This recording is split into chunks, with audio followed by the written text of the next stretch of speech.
Now, our reading this morning is from Isaiah, chapter 43, verses 19 to 21.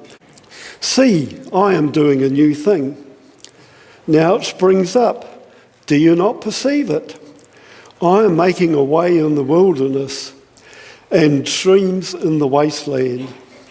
The wild animals honour me, the jackals and the owl, because I provide water in the wilderness and streams in the wasteland, to give drink to my people, my chosen ones, the people I formed for myself, that they may proclaim my praise. Now the early Maori navigators crossed the vastness of the Pacific Ocean without a compass, a map or a GPS.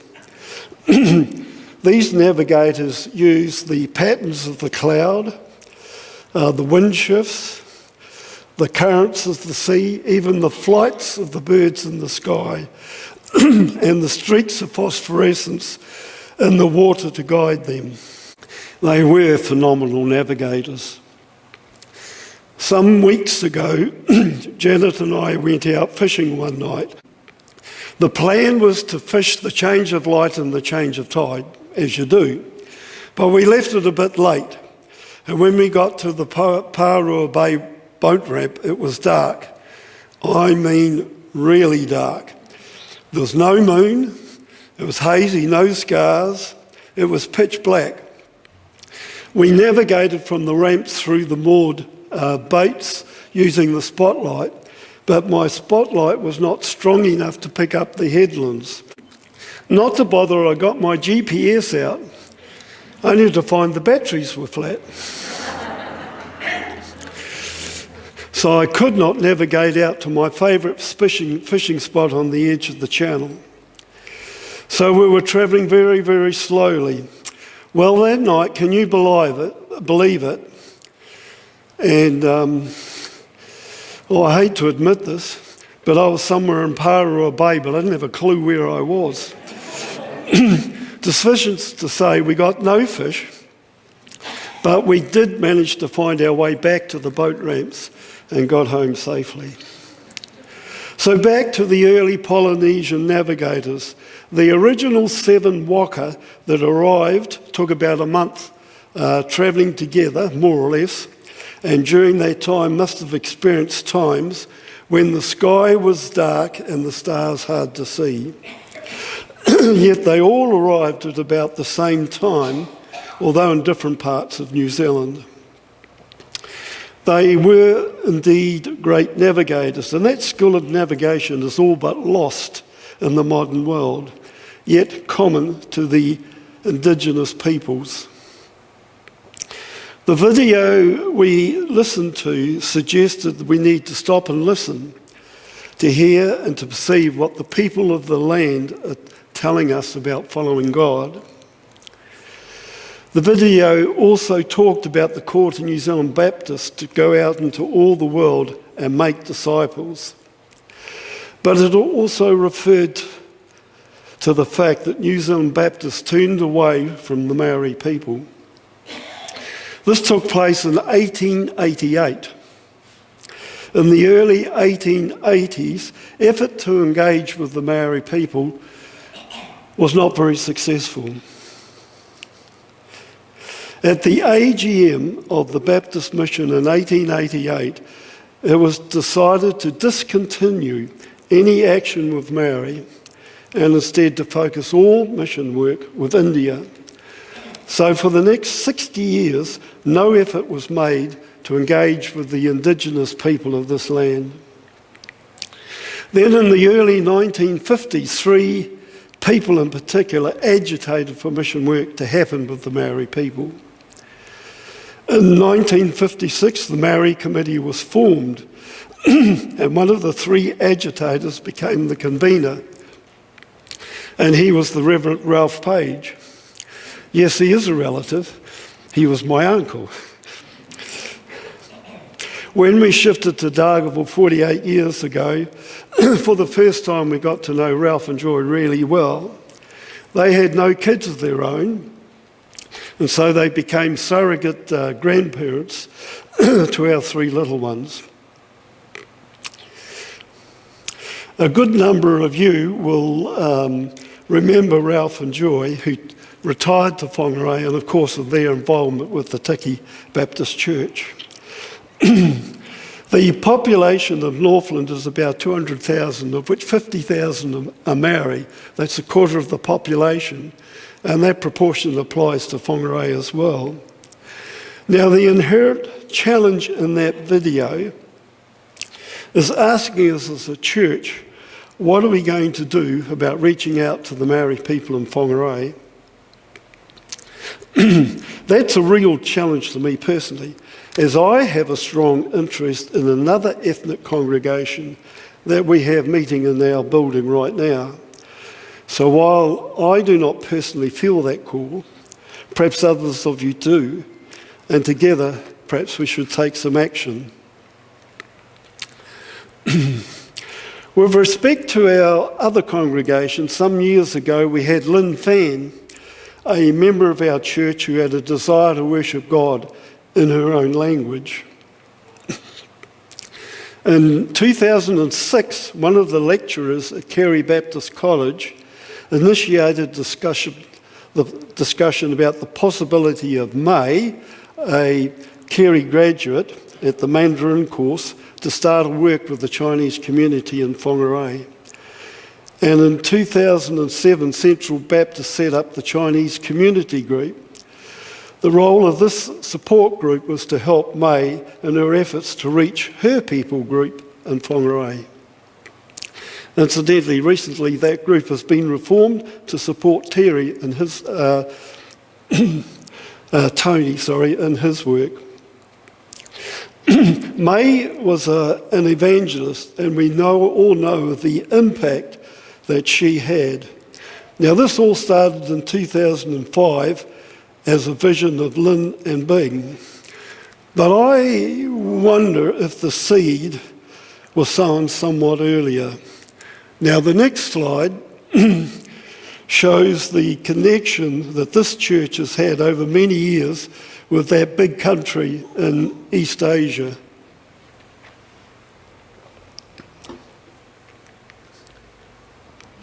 Trevor Litherland, that many of you know, probably you don't, some of you would, but he first went to East Asia in 1932, and you can see the other names listed there, and the last one was Faye, who went out in 2009.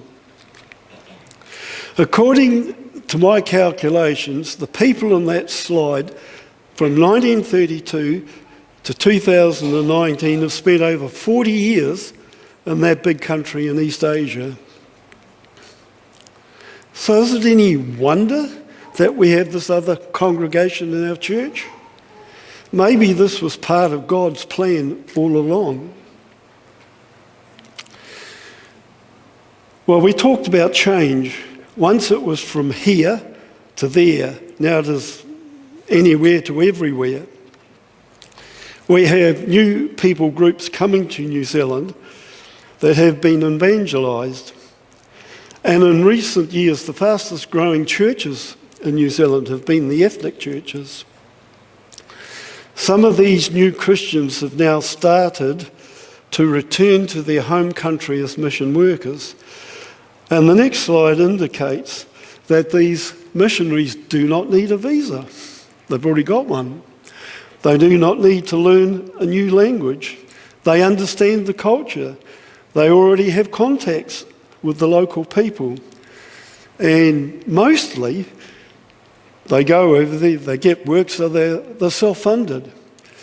And this is an activity which I know OMF is very much involved in, and I assume that Transcend are thinking about this as well. The theme of Renew Together is that God is leading us to do new things, both in our mission, both home and overseas. The world has changed and continues to change quickly. The New Zealand Baptist Mission Society are very aware of these changes and have in response, have embarked on a review of their practices. And this has led to setting a strategic plan for the next 130 years of involvement in global mission. But for a moment, let's reflect on what has been achieved in the last 130 years. In the next slide, the mission work in Bangladesh, especially in the Tripura state, started in 1938 by Malcolm and Catherine Eade, who spent 26 years in that country, and several other couples from New Zealand spent time there as well. Initially it was hard work and the results were small. Progress was disappointingly slow. But today in that country we have, and it's a population of about 4 million people, there's 997 Baptist churches, 109,000 members, 118 pastors, but look at this, 110 evangelists. It's no wonder it's a rapidly growing church.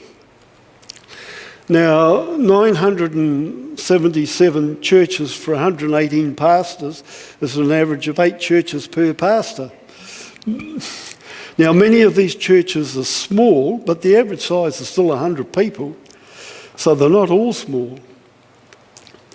The Tripura Baptist Christian Union today has more members and churches than the Baptist Union in New Zealand. And indeed, you realise it's 4 times the size of the Baptist movement in our country. It is a mission that is self-sufficient and self-governing. It's outgrown its mother church. Missionaries from New Zealand are no longer needed, but from time to time contact is made for encouragement and support, and that goes both ways. But it does show that consistent, dedicated service over many, many years may be needed to establish a vibrant and self-propagating community of believers. Now, we all know that with COVID, things have changed for our workers overseas. Several have had to come home for various reasons, then have found it difficult to get visas to return. The actual number of missos we have overseas at the moment is about half that of 5 years ago. And in anticipation of that, much of the work that they have been doing has been handed over to local leaders. And for example, the Loyal workshop that making leather bags is now operated by local people. And Pip talked about this last Sunday, and that, support and encouragement by Zoom from New Zealand can still be offered and is appreciated. Likewise, Woven Life in Thailand continues to operate, led by local leadership. And again, support is offered by the Baldwin family back here in New Zealand by Zoom and email. Likewise, Joya in Calcutta is increasingly led by local people. And Pip talked about this as well last Sunday.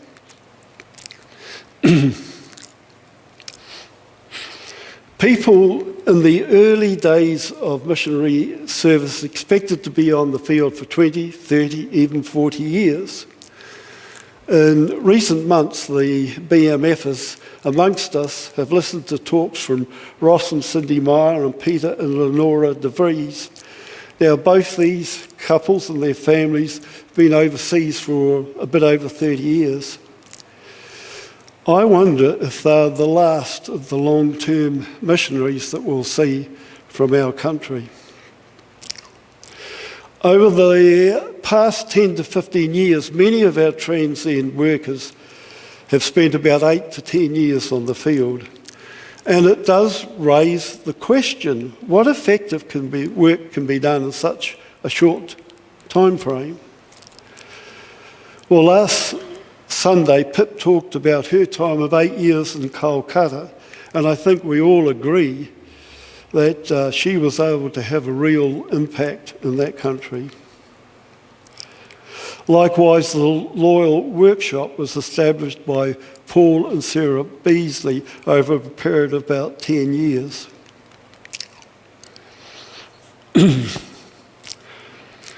Now, this church over many years has organised several short-term mission trips of 3 to 4 weeks to a variety of places, and I know that many of you have been involved in this form of mission service. I hesitate to mention them in case I miss some out, but some that come to mind in no particular order is the Solomons, the Danish Mission Hospital, the Mukti Mission more than once, East Asia many times, Fiji more than once, New Tribes Mission Work Party, TMK Thailand, Crossroads in Hong Kong. Are there any others I've missed? Now the question is anything worthwhile that can be achieved in the short term of just 3 weeks? What I'd like you to do is to put up your hands if you have been involved in a short-term mission trip. Put your hands up. Put up. About a third of the maybe not quite. A good number of you at any rate. Now, the next question I have for you, were you surprised at how much you were able to achieve that was of value? Now, don't underrate yourselves, but in that 3 weeks, did you think you were able to achieve something worthwhile? Put your hands up. Yep, that's great. Now, the other question I have, how many of you were impacted yourself personally on those trips that you never expected? Put your hands up. Yep. I know from my own personal experience with short-term mission trips to the same place repeatedly over a number of consecutive years that much can be achieved and more than we expected.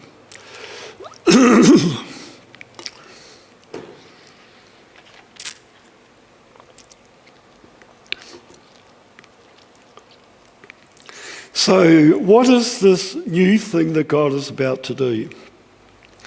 At this stage, I'm not sure I can answer that question. I'm not sure that Transcend has that sorted either. But we need to be open to change and receptive to the sources from which new life comes. But what I do know is that this church throughout its history has been and is still committed to mission. Finally, I have this slide for you that shows the people of this church that have been involved in mission over the past 90 years. Now, the roll of honour is, you probably can't read it. It used to hang in the foyer of the main office. But on the left-hand side is the roll of honour of those that have been involved in foreign missions, and it goes up to 1976. Now, I know that there's another 5 names of people from this church that have been involved in overseas mission. And if you have a look on the right-hand side with home mission, since 1967, there are another 7 couples that can be added to that list of people from this church that have gone to full-time ministry in New Zealand. Now, this is an impressive list. It's over 40 people from this church that have been or still are involved in long-term service, both overseas and with local mission. In addition, we have other forms of community outreach that this church has established, such as the Toy Library, the Regent Training Program, 4Cs, Arataki Ministries, Rock Solid, and mainly music. No doubt afterwards, over a cup of tea, you'll chew my ear for not mentioning something else. But the point is, people, mission is part of the DNA of this church. And I think it is exciting that we have this heritage and that we can be all part of this tradition. So I invite you to join in this journey as there's much more to come And to that we can all say, Amen.